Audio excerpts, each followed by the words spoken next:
So, something the Chinese Communist Party doesn't like people to talk about is the fact that without the United States, China wouldn't even sniff the level of power they have right now.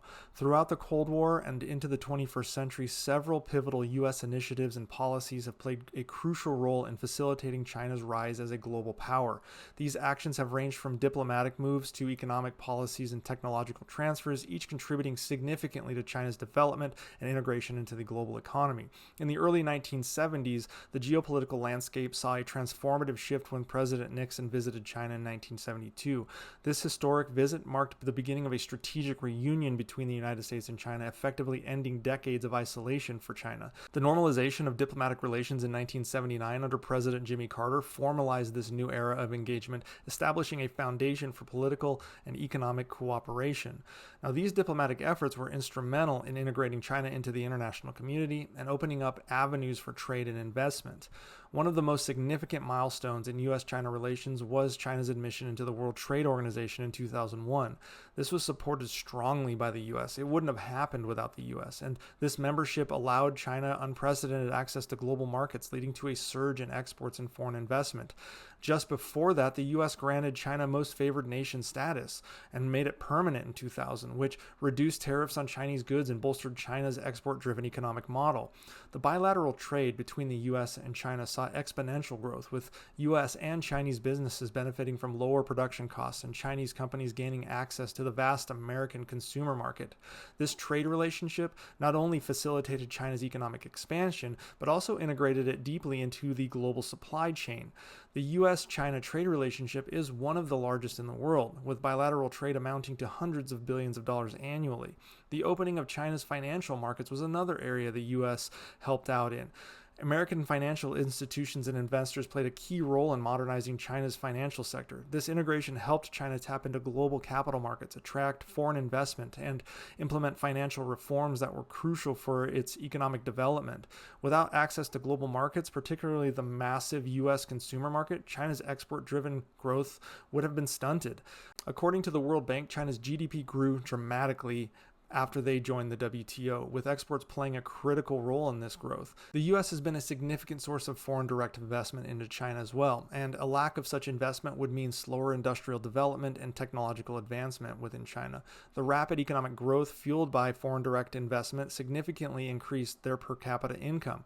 With such growth, the average income levels would have been much lower. For instance, China's GDP per capita rose from $959 in 2000 to $10,261 in 2019, and this is largely due to its economic reforms and integration into the global economy led by the U.S.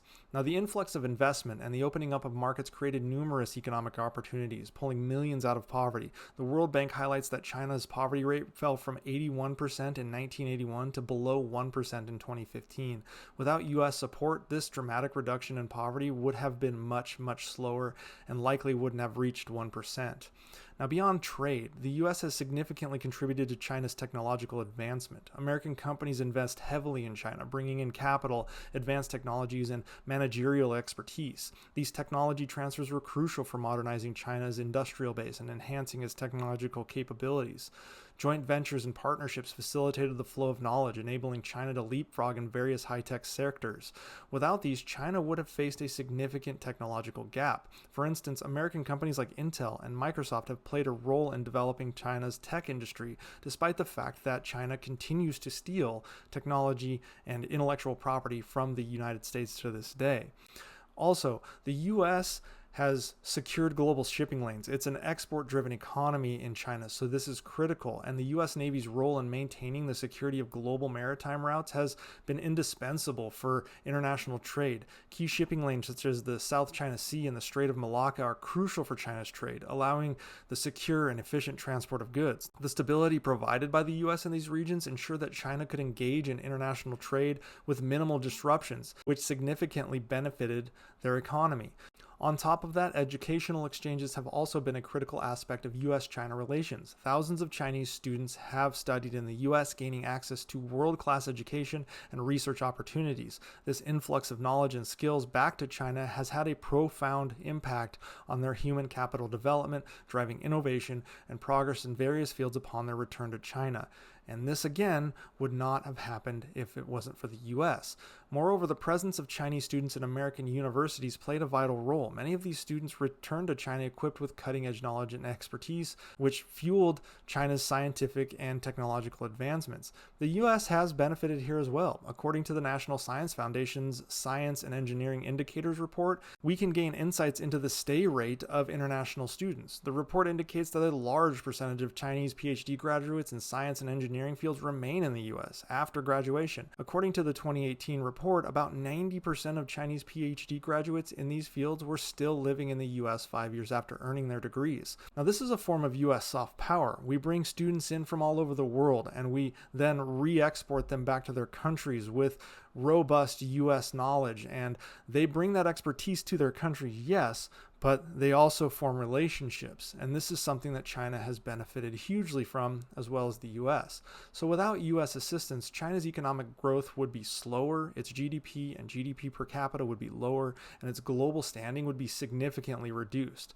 The multifaceted support and engagement from the US has been instrumental in shaping China's rise as a global power, and frankly, it continues to do so.